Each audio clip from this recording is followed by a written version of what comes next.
بسم اللہ الرحمن الرحیم۔ ہمارا نحوی ترکیب کورس چل رہا ہے۔ آج ہماری 16ویں ویڈیو ہے، تو اس میں ہم جار مجرور کی ترکیب حل کریں گے۔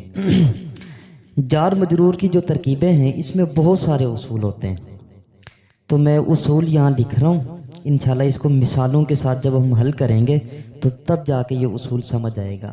شروع میں بس آپ نے اس کو نوٹ کر لینا ہے، بھلے آپ کو قانون سمجھ نہ آئے بھی، اصول سمجھ نہ آئے، لیکن جب ہم ترکیب کریں گے انشاءاللہ مثال سے بات کریں گے تو بات واضح ہو جائے گی۔ ابھی میں صرف اصول پڑھ لیتا ہوں۔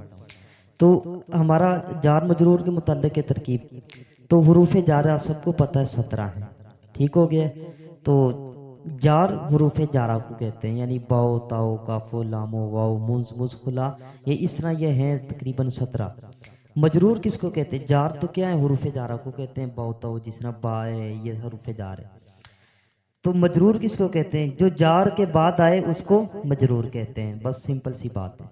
تو اب اصول میں پڑھ رہا ہوں، آپ اس کو ساتھ لکھتے جائیں، انشاءاللہ مثال سے جب دوں گا تو اصول یہ سمجھ آ جائے گا انشاءاللہ۔ اصول کیا ہے کہ جار مجرور اگر کسی جملے میں آ جائیں تو یہ فعل یا شبہ فعل سے متعلق ہوتے ہیں۔ تو میرے پہلے کا اصول ذرا عجیب لگے گا، جب ہم مثال دیں گے تو بات واضح ہو جائے گی۔ میں دوبارہ دہراتا ہوں، جار مجرور اگر کسی جملے میں آ جائیں تو یہ فعل یا شبہ فعل سے متعلق ہوتے ہیں۔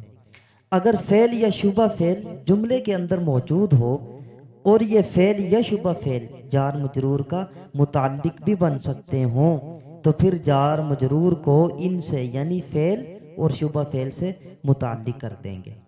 اور یہ جار مجرور کی قسم ظرف لغو کہلاتی ہے، چونکہ اس کی دو قسمیں مستقل بھی ہے اور لغو بھی ہے۔ تو بہرحال اصول سمجھ آئے یا نہ آئے بھی آپ نے لکھ لینا ہے، اب انشاءاللہ مثال سے بات واضح ہو جائے گی۔ مثال کے طور پر تیسرا، فتح اللہ علیکم، ترجمہ کیا ہے؟ کھولا اللہ نے تمہارے اوپر، یا کھولا اللہ نے تمہارے پر۔ تو اب فتح یہ فعل ہے، فعل ماضی، اللہ کیا ہے اس کا؟ فاعل، علیکم میں علا کیا ہے؟ جار، کم ضمیر مجرور۔ اب جار مجرور مل کر متعلق ہوئے کس کے؟ فتح فعل کے، ٹھیک ہو گیا؟ تو میں نے پہلے کہا تھا جار مجرور متعلق ہوتے ہیں فعل کے یا شبہ فعل کے، تو یہاں دیکھیں بھی علا جار کم ضمیر مجرور، جار مجرور مل کر متعلق ہوئے فتح فعل کے۔ اب فتح فعل اپنے فاعل اور اپنے متعلق سے مل کر جملہ فعلیہ خبریہ ہوا۔ اب میں وہ اصول فٹ کرنے لگا ہوں، توجہ کرنا۔ اب ہم نے کیا ہے؟ جار اور مجرور کو ملا کر فتح فعل کے متعلق کیا ہے۔ بھائی کیوں کیا ہے؟ ہم نے متعلق کیوں کیا ہے؟ کیونکہ جب بھی، اس لیے کیا ہے کیونکہ جب بھی جار مجرور جملے کے اندر آتے ہیں تو یہ فعل یا شبہ فعل کے متعلق ہوتے ہیں۔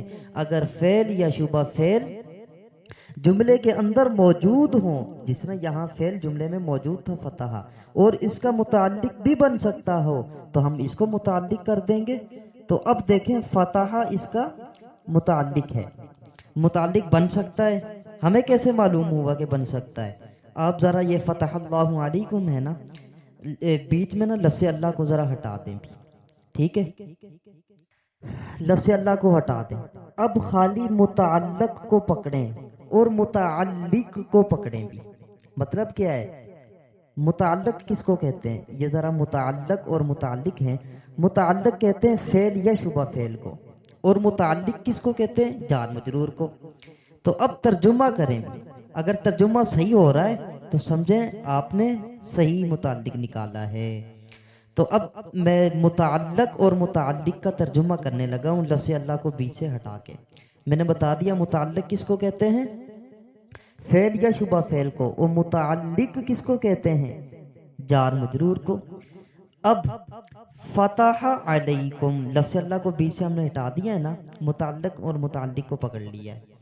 تو متعلق کیا؟ یہاں فتح ہے، اسے ہم نے کیا ہے نا، یہ فعل ہے۔ کھولا تم پر، تو دیکھیں ترجمہ صحیح ہو رہا ہے، تو اس کا مطلب کیا؟ ہم نے متعلق بھی ٹھیک پکڑا ہے، صحیح بنایا ہے۔ تو انشاءاللہ دوسری مثال سے اور مزید بات آپ کو سمجھ آ جائے گی۔ دوسری مثال ہے یؤمنون بالغیب، یؤمنون فعل، اس میں واو ضمیر فاعل. یہاں آپ یہ بات سمجھ رہے، بعض لوگ نا اس میں ہم ضمیر نکالتے ہیں تو یہ لوگ غلطی کرتے ہیں. بھائی فعل کے اندر ہم ضمیر نہیں نکلتی، واو ضمیر ہی نکلتی ہے. ہم ضمیر کہاں نکلتی ہے؟ اس میں فاعل، اس میں مفعول وغیرہ کے اندر ہم ضمیر نکلتی ہے. بہرحال یؤمنون فعل، واو ضمیر فاعل، با کیا ہے؟ حروف جارہ میں سے، تو لہٰذا با حرف جر، اور غیب کیا ہے؟ مجرور. تو سیم وہی ترکیب ہے. یہ آپ نے مکمل جملہ کر کے اس کا کومنٹ سیکشن میں لکھ دینا ہے. اب تیسری ترکیب اور زیادہ اہم ہے، اس سے اور مزید بات سمجھ آئے گی. اضرب بعصاک الحجر، حجر. اب اضرب کیا ہے؟ یہ فعل ہے، اور کون سا فعل ہے؟ فعل امر. ٹھیک ہو گیا؟ اضرب فعل امر، اس میں انت ضمیر فاعل. جب بھی فعل امر آئے گا تو اس کے اندر ہوا ضمیر یا اور کوئی نہیں، انت ضمیر آئے گی. ٹھیک ہے، تو اضرب فعل، انت ضمیر اس میں فاعل.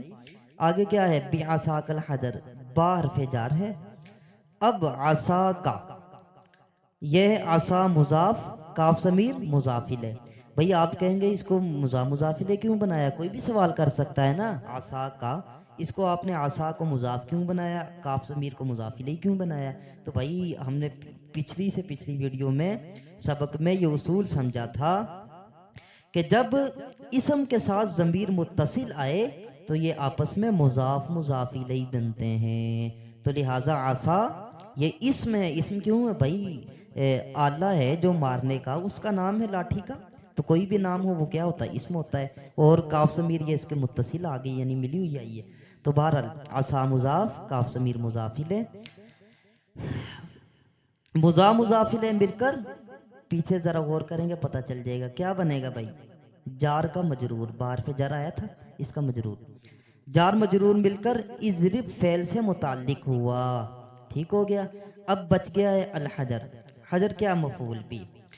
تو اب چار چیزیں بن گئی ہیں، فعل، اپنے فاعل، اور اپنے متعلق اور مفعول بھی سے مل کر جملہ فعلیہ. اور آگے کیا ہوا ذرا بتائیں نا آپ؟ خبریہ ہوا یا انشائیہ؟ جملہ فعلیہ انشائیہ ہوا. بھئی انشائیہ کیوں ہوا ہے؟ اس لیے کہ فعل امر ہے، اور فعل امر کا یہ جملہ انشائیہ کی یہ اقسام میں سے ہے جو آپ نے 10 قسمیں پڑھی ہیں نا، فعل امر، نہیں، تمنی، ترجی، عقود، وہ وغیرہ وغیرہ. تو یہ ان اقسام میں سے، تو اس لیے ہم نے جملہ فعلیہ انشائیہ بنایا ہے، خبریہ نہیں بنایا. اب یہ چوتھی ترکیب یہ آپ نے کمنٹ میں لکھ دینی ہے، یفسد فیہا. تو میرے خیال سے بات سمجھ آ چکی ہوگی. یہ جو ہم نے اصول پڑھا تھا یہ ظرف لغو کا تھا. ٹھیک ہو گیا؟ تو اب آگے انشاءاللہ مزید ہم جار مجرور کی ترکیبیں کریں گے تو مزید تمام احباب کو بات سمجھ آ جائے گی. السلام علیکم ورحمۃ اللہ وبرکاتہ.